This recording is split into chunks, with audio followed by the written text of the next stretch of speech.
Folks, Vitek here from Wani, and with us today we have Josh Gilbert of Wovenwar. How you doing, brother? Good, man. Just hanging out at home. Yeah, obviously, you guys must be super pumped that you have a new album coming out next month. I gotta say, this waiting game till the release date sucks, isn't it? Yeah, for us, we've already been waiting for months to release Mhm. anything. So for me, I would rather just put it out there. But obviously, they have to get all the production of the record and all that stuff ready and in place. So we have to do something to pass the time. So these little teasers and stuff sort of do that, I guess. Absolutely. And you guys have already unleashed censorship. So how's it been so far from your fans, who have seen the video, heard the song? It's been great. I think we already had a lot of fans who stuck with us and on the first record really loved it and came out and supported us. But I think what Censorship did is kind of took those fans that maybe were on the fence that kind of missed some of the aggression, Right. and they are really into the fact that that's kind of in there with the melody this time. So I think we're excited as well just to be able, like, that's something we missed live, was being able to show up and play a little heavier. Like, we love the first record, and there's a lot of songs that I love on that record, but I think being able to play these new heavier ones live is going to be great. Absolutely, and obviously, the second album, something is it's very special for a band. Obviously, your first one, did wonders. Fans loved it, critics loved it worldwide, and here you are with Honor is Dead. And again, the question of the fan base here who have stuck with you guys over the decade and a half. I'm sure the expectations for this album in general must have been super high.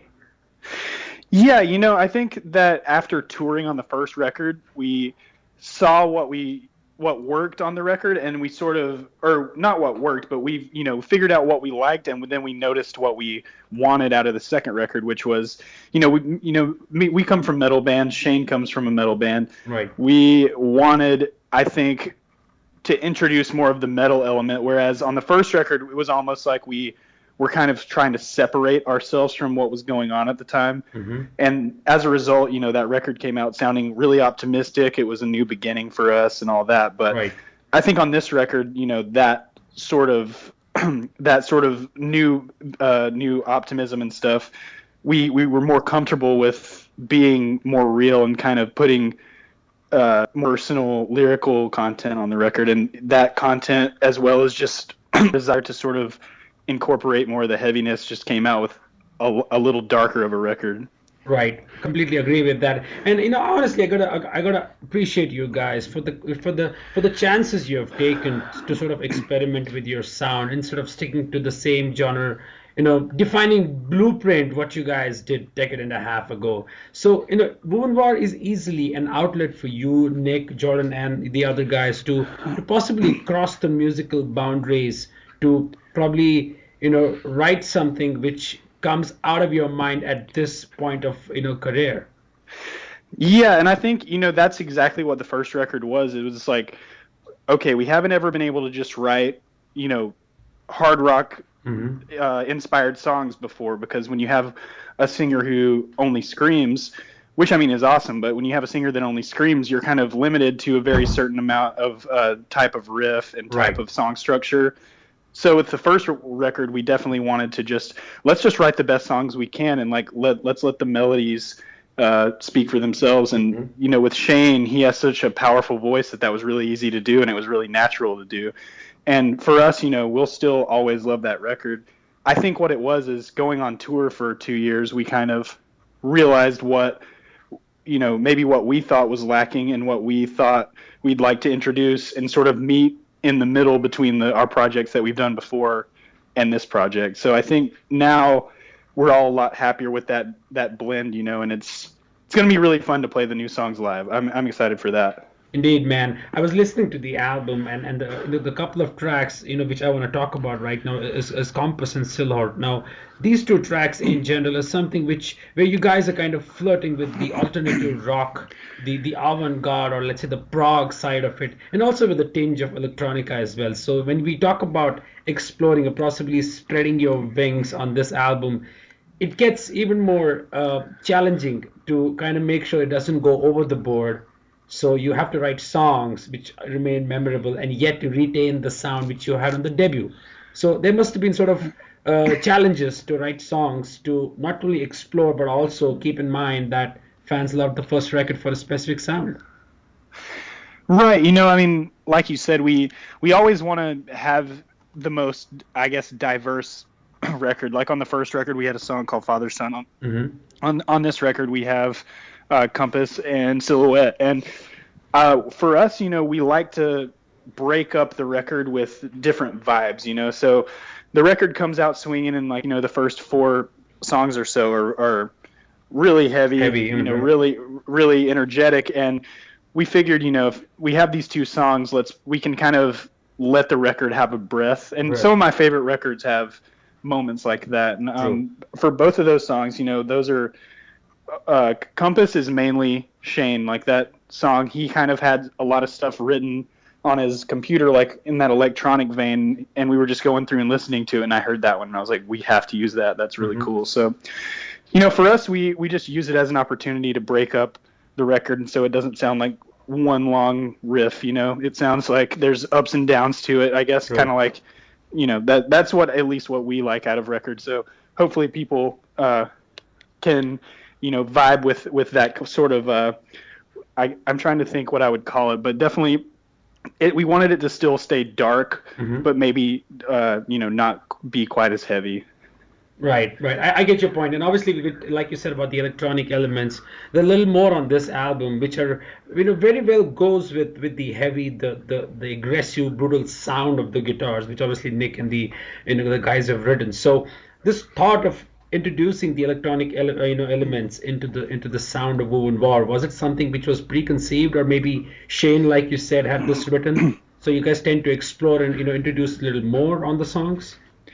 Well, it's not like a concerted effort to add electronics or anything, but for example, like the record opens up with the song Confession, and the intro of that song, the electronic beat that's there, is something that I actually wrote in 2012, not for any specific band, but I was thinking about starting a project that was actually going to have like a female singer, and that's what I was thinking was going to be a song for that, and then it never got used. So when I was like mining my riff, my like riff bank, I heard that, and I was like, wow, this kind of sounds like a cool way to start an album. So we made a whole song actually around that intro. Me and Shane actually wrote that song in like 2014 while we were on tour with In Flames. So it's kind of been sitting there waiting to be on a record since then. But that's just an example of kind of how it happened. Nobody ever was like, let's add more electronic stuff. It just kind of naturally happened when we were listening through demos and ideas. Right. And also on this album, you and Shane, I mean, I can't talk about your magical cleans. That's all I can say. I mean, I love your the tone, and obviously Shane from the first album, but you have also included certain scream side of it, which are probably a notch more than what was there on the debut album. So again, a cool thought of finding a balance between these two vocal approach on this record. Yeah, we discovered Shane could scream really well, or actually I should say he discovered, because he didn't really know. Just from touring, there'd be certain higher notes that he would really push for, and they kind of got that screamy effect. And then as he became more comfortable and honed in that ability, he was screaming more live just to keep up the energy. And we were like, wow, this really does, even on these songs that don't have screaming on the record, when he adds a couple of them live, it kind of increases that energy of the set. And I think that's a lot of the reason why when we were writing for this record, we kind of wrote parts that would account for having screaming over them, because a lot of times on the first record, there's a certain kind of riff that demands having a scream over it, and there's certain kind of riff that if you sang over it, it wouldn't sound good. So with this record, we actually were able to write like, all right, Shane's going to scream over this part, which is really cool to have that dynamic as well. And because of that, we're able to break up the singing as well, so it kind of makes a chorus feel more I guess triumphant when it's been screaming for a while. But at the same time, there's still songs on the record that are mostly singing. So Indeed. I think there's something for everyone. Absolutely, man. Absolutely right. And the lyrical side of you, like you said, now everybody contributes to the album, and you and Shane, have you guys sat down and wrote the lyrics together, or Nick and Jordan might have joined as well? Most of the lyrics on the record, on this record especially, are all Shane minus. I think he and Nick worked on a few songs together, whereas the first record, he and Nick pretty much worked on all the lyrics together.